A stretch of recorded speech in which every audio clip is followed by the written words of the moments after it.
जय हिंद दोस्तों, लोकतंत्र भारत एवं झारखंड टीवी में आपका स्वागत है। सरना धर्म कोड से किनारा कर एनआरसी का बिगुल फूंकने की तैयारी में डोमिसाइल मैन।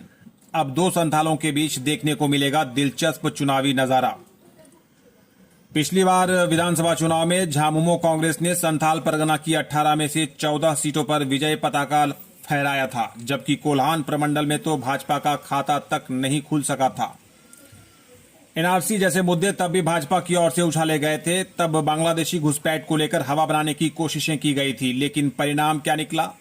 साफ है कि बाबूलाल को बदली जमीनी हकीकत में उन मुद्दों पर बात करनी होगी जिसके आग कोल्हान और संथाल में लगी हुई है। उन्हें सरना धर्म कोड, खतियान आधारित नियोजन नीति, पिछड़ा का आरक्षण विस्तार पर अपना नजरिया साफ करना ही होगा। विधानसभा चुनाव में पीएम मोदी की आंधी में मिली अप्रत्याशित जीत के बाद भाजपा के अंदर यह मंथन चलने लगा था कि झारखंड को अब आदिवासी बहुल टैग से बाहर निकालना है और आगे की राजनीति में गैर आदिवासी समूहों की भागीदारी तेज करनी है, जिसके बाद एक सोची समझी रणनीति के तहत गैर झारखंडी चेहरा रघुवर दास को आगे किया गया। तब कई रणनीतिकारों ने भाजपा के इस दांव को झारखंड की राजनीति का एक युगांतकारी परिघटना तक करार दिया था। असफल हुआ भाजपा का मास्टर स्ट्रोक।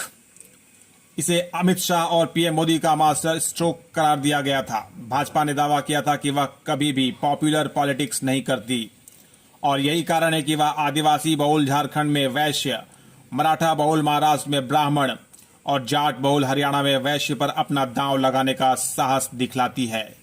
हालांकि तब भी भाजपा ने अपने परंपरागत आधार वोट बैंक को सामने रखकर ही चेहरों का चयन किया था और बेहद राजनीतिक चतुराई के साथ हिंदुत्व की चाशनी में ब्राह्मण बनिया की अपनी परंपरागत राजनीति को साधा था।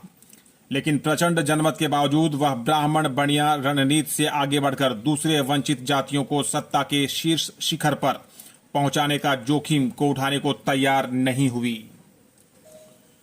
भाजपा को हुआ अपनी भूल का एहसास, लेकिन मात्र 5 वर्षों के अंदर अंदर ही भाजपा को अपनी भूल का एहसास हो गया। रघुवर दास झारखंड की पेचीदा राजनीति को संभालने में पूरी तरह से नाकामयाब रहे, खुद अपनी सीट भी नहीं बचा सके। ठीक यही हाल महाराष्ट्र में देवेंद्र फडणवीस के साथ हुआ। हालत यह है कि आज उन्हें एक मराठा सीएम की कैबिनेट में मन मारकर डिप्टी सीएम की हैसियत में काम करना पड़ रहा है। यह कोई त्याग तपस्या नहीं है, जमीनी राजनीति की सच्चाई है जिसका एहसास भाजपा को अपने प्रचंड बहुमत के बीच नहीं हो रहा था। डोमिसाइल मैन की वापसी। भाजपा की राजनीतिक व्यवस्था का आलम यह है कि उसे उस बाबूलाल को पार्टी में पुनर्वापसी करवानी पड़ी जिसे डोमिसाइल विस्फोट के बाद हिकारत भरी नजरों से किनारा किया गया था।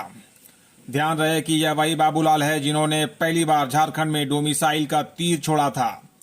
बाबूलाल के इस कदम के साथ ही भाजपा का केंद्रीय नेतृत्व बाबूलाल से सतर्क हो गया था और बड़े ही सलीके से बाबूलाल पर कतरे की कवायद की गई थी।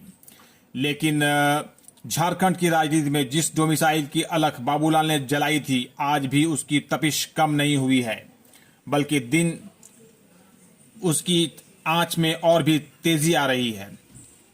इसके साथ ही भाजपा के ऊपर डोमिसाइल विरोधी होने का पट्टा अस्थायी रूप से चिपका हुआ है। क्या इस छवि से भाजपा को बाहर निकालने में कामयाब होंगे बाबूलाल? भाजपा के ऊपर चिपक चुके इस डोमिसाइल और खतियान विरोधी स्थायी पट्टी को उतारने का साहस बाबूलाल से बेहतर आज के दिन भाजपा का और कोई दूसरा नेता नहीं कर सकता, क्योंकि डोमिसाइल हो या 1932 का खतियान, इसके जनक बाबूलाल ही हैं। साफ है कि भाजपा के लिए अब इसकी काट भी उन्हीं को खोजनी होगी। इसी डोमिसाइल के तीर के बाद भाजपा से गैर झारखंडी समूहों की दूरी बनी थी। डोमिसाइल मैन को इसका उपचार ढूंढना होगा, लेकिन फिर वही सवाल, क्या भाजपा बाबूलाल झारखंड को राजनीति और उसके अनुसार हाँकने की अनुमति देगी? क्या वह ब्राह्मण बनिया राजनीति से आगे की रणनीति पर चलने को तैयार होगी? क्या वह सरना धर्म कोड, पिछड़ों को आरक्षण विस्तार, जातीय जनगणना और 1932 के खतियान पर अपने नजरिए में किसी बदलाव को तैयार होगी?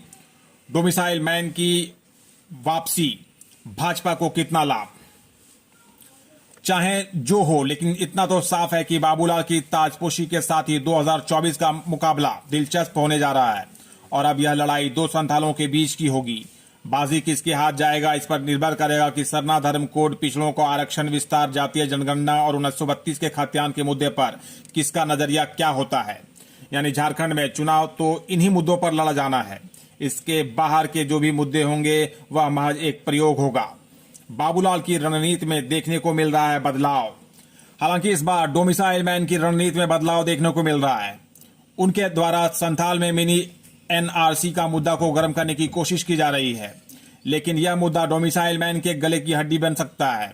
संथाल और कोल्हान में राजनीति में सरना धर्म कोड खतियान आधारित नियोजन नीति से दूर हट किसी दूसरे मुद्दे पर ध्यान भटकाने का राजनीतिक प्रयास बैकफायर भी कर सकता है।